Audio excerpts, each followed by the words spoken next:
What if I told you that a man who fixed cars at a gas station and swept floors at a department store quietly became a multimillionaire? And what if I told you that a Harvard-educated Wall Street executive with a mansion, luxury cars, and a seven-figure salary lost everything? No lottery, no inheritance, no secret startup, just time, patience, and behavior. Tonight, you're about to hear a story that will change the way you see money forever. Not because it teaches you how to get rich fast, but because it reveals why most people never stay rich, even when they start with everything. And somewhere in this story, there's a mistake so dangerous, so subtle, that even the smartest investors in the world fall for it. If you can spot that mistake before the end of this video, you'll have an advantage most people never get. Let's begin.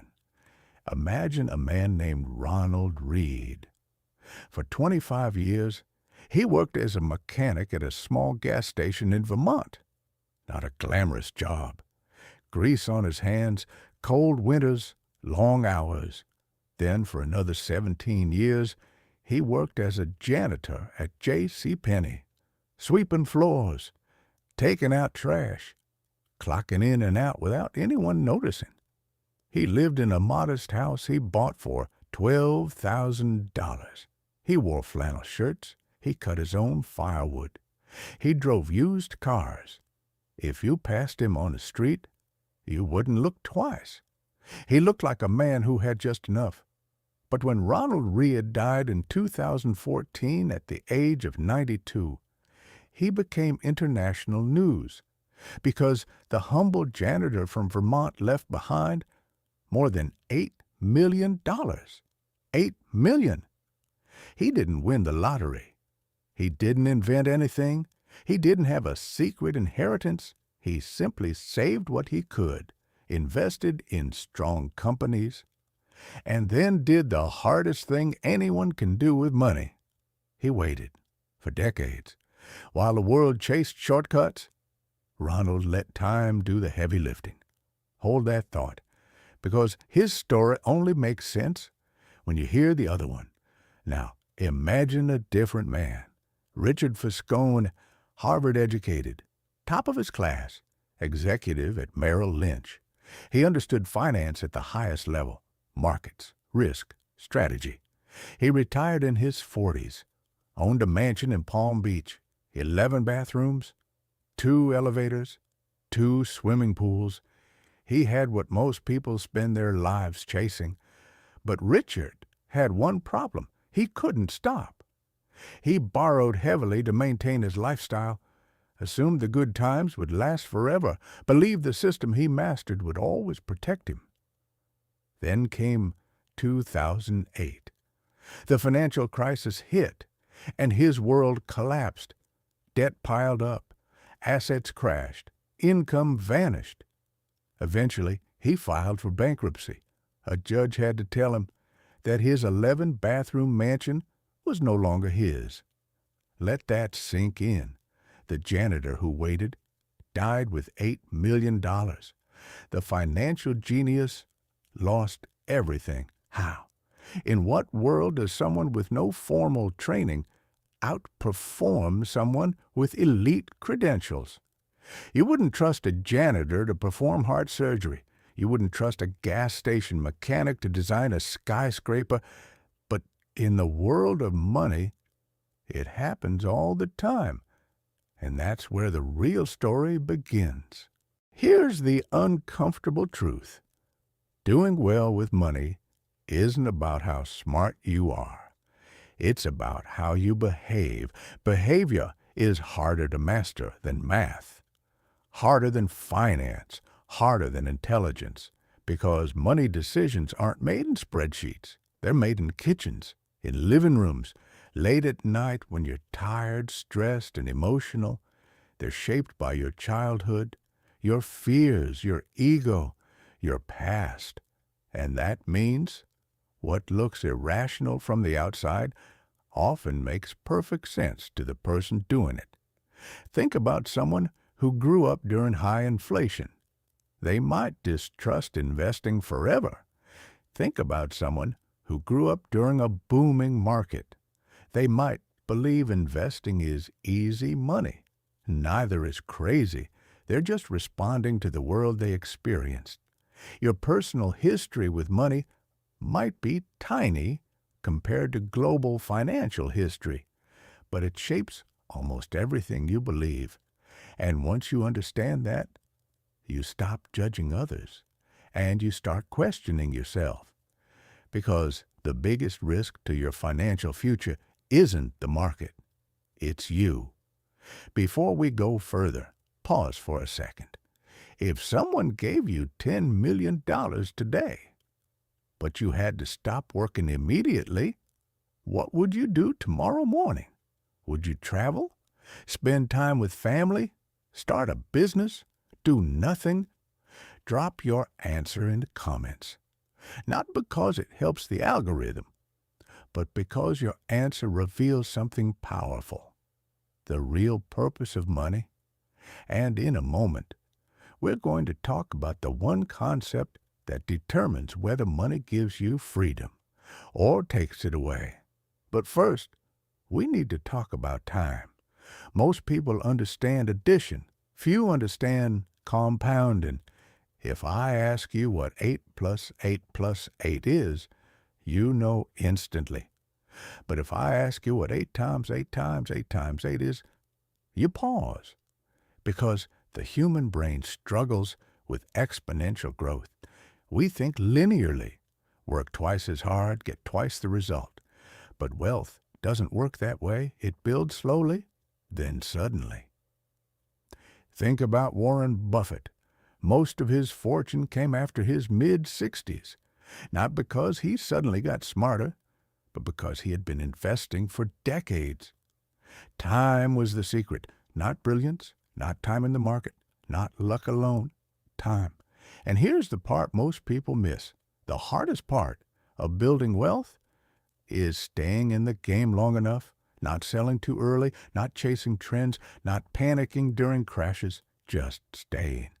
Because compounding is like planting a tree.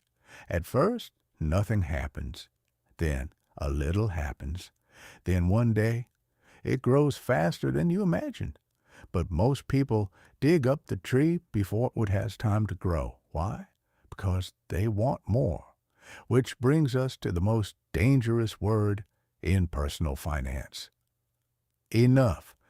In a world that constantly tells you to want more, the hardest financial skill is knowing when to stop. You get a raise. You upgrade your car. You move into a bigger house. You raise your lifestyle to match your income. Then you need more income to support the lifestyle. And the cycle continues. There was a man worth over $100 million, a respected executive, successful by any definition. But he surrounded himself with billionaires. And suddenly, 100 million didn't feel like enough. So he crossed the line, made illegal trades, tried to get just a little more. He lost everything. Reputation, freedom, career. Not because he didn't have enough, but because he never defined what enough was. If your expectations rise as fast as your income, you will never feel wealthy, ever. Happiness is results minus expectations. If expectations always move, you will always feel behind. So here's the question. How much is enough for you? Don't answer quickly, because your life depends on that number, more than you realize. Most people think money buys things, cars, watches, houses, but the best thing money buys is control over your time, the ability to wake up without panic, to handle emergencies without fear, to say no to things you hate, and yes, to things that matter. True wealth isn't visible. It's the car you didn't buy, the house you didn't upgrade, the lifestyle you didn't inflate, because every dollar you don't spend buys you future freedom. And here's the irony. People often spend money to impress people who aren't even paying attention. Most people don't admire the driver of a luxury car. They imagine themselves in it. Once you realize that, you stop performing and start building. Now we need to talk about protection. Because no matter how smart you are, something will go wrong. A crash, a recession, a job loss, a health issue. If your financial life only works when everything goes perfectly, it will eventually break. That's why you need a margin of safety. More savings than you think you need. Less debt than you can technically afford. Plans that survive bad luck. Think of it like a bridge. Engineers don't build a bridge to hold exactly 10,000 pounds. They build it to hold more, so it doesn't collapse under stress. Your finances need the same buffer, because the future is unpredictable, but preparation is not. Getting rich requires risk, optimism, boldness. Staying rich requires the opposite: humility, patience, a little fear. History is full of people who made fortunes and lost them, not because they weren't smart, but because they assumed success would continue forever. They took the same risks that made them rich, and eventually, those risks caught up. Staying wealthy means knowing when to stop taking unnecessary chances, knowing when enough is enough, knowing that luck plays a bigger role than we like to admit, because the goal isn't just to win once, it's to keep what you win. So what does all this mean? It means your relationship with money matters more than your knowledge of money. You don't need to be a genius. You don't need insider tips. You don't need perfect timing. You need patience, discipline, self-awareness. The goal isn't just to have more. It's to live better, to have the freedom to walk away from what drains you, to choose how you spend your days, to build a life that feels like your own.